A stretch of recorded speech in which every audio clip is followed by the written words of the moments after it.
Aujourd'hui, je vais te raconter une histoire ancienne. Une histoire où l'on croit que tout se décide par la taille, par la force, par le bruit que l'on fait en avançant. Une histoire où ce qui paraît immense semble impossible à arrêter. Et pourtant, c'est l'histoire du jour où l'éléphant s'arrêta.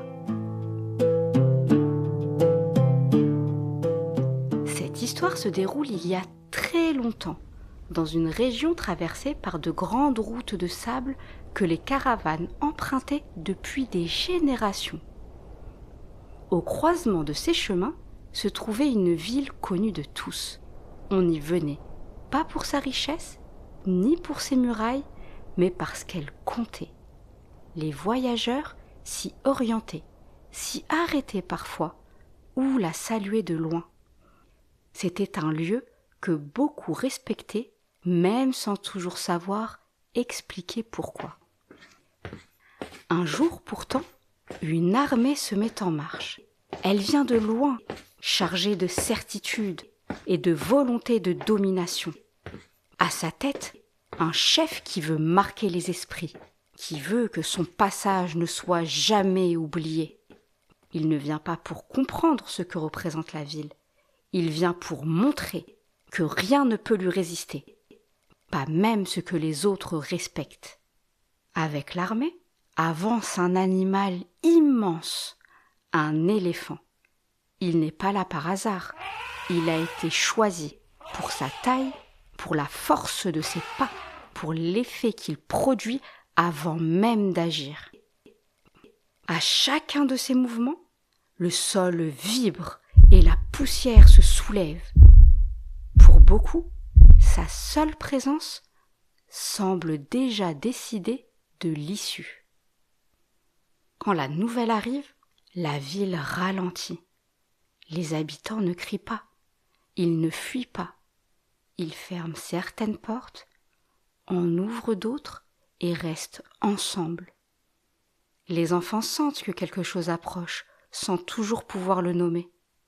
Certains serrent la main d'un adulte, d'autres regardent le sol pour ne pas voir trop loin. Les adultes cherchent à rester calmes, comme on le fait quand on sait qu'on ne peut pas répondre par la même force. Lorsque l'éléphant atteint les abords de la ville, il ralentit. Puis, il s'arrête. On le guide, on insiste, on tente de le faire avancer. Mais il reste là, immobile. Le temps semble s'allonger, comme lorsqu'on retient son souffle sans s'en rendre compte. Et pendant un instant, on dirait qu'il écoute. Au loin, très haut dans le ciel, quelque chose commence à bouger. Un frémissement traverse l'air, presque imperceptible, comme un battement d'ailes que l'on entend avant de lever les yeux. Alors apparaissent des oiseaux. Ils arrivent par groupes, se rejoignent au-dessus de l'armée, dessinent des cercles dans le ciel. Ils sont petits, bien plus petits que l'éléphant, et presque invisibles au départ. Chacun transporte un minuscule caillou sec, fait de terre durcie, léger mais précis. Ils passent, reviennent et passent encore. Ce n'est pas un choc brutal, mais une succession de passages qui désorganise l'armée.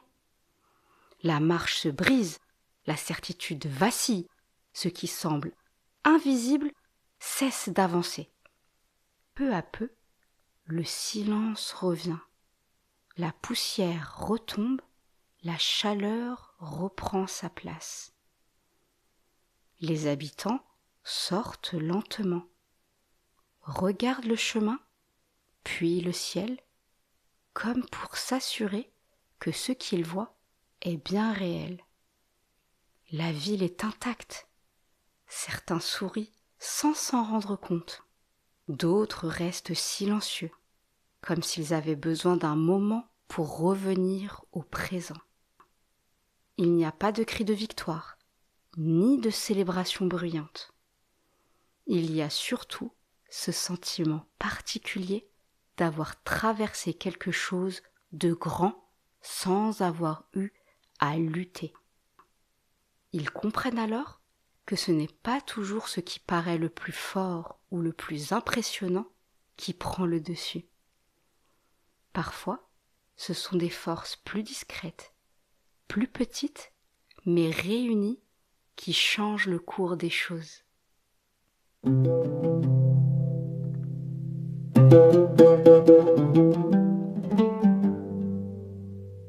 Savais-tu que cette histoire est transmise depuis très longtemps pour rappeler que la grandeur ne se mesure pas seulement à la taille ou à la puissance visible et que ce qui paraît minuscule peut parfois jouer un rôle décisif.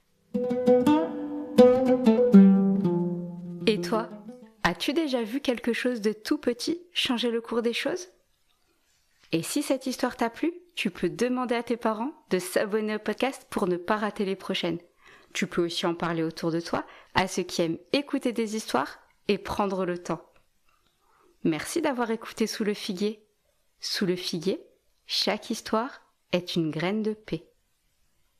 La prochaine fois, je te raconterai l'histoire de ceux qui ont choisi de se retirer pour préserver ce qui comptait vraiment.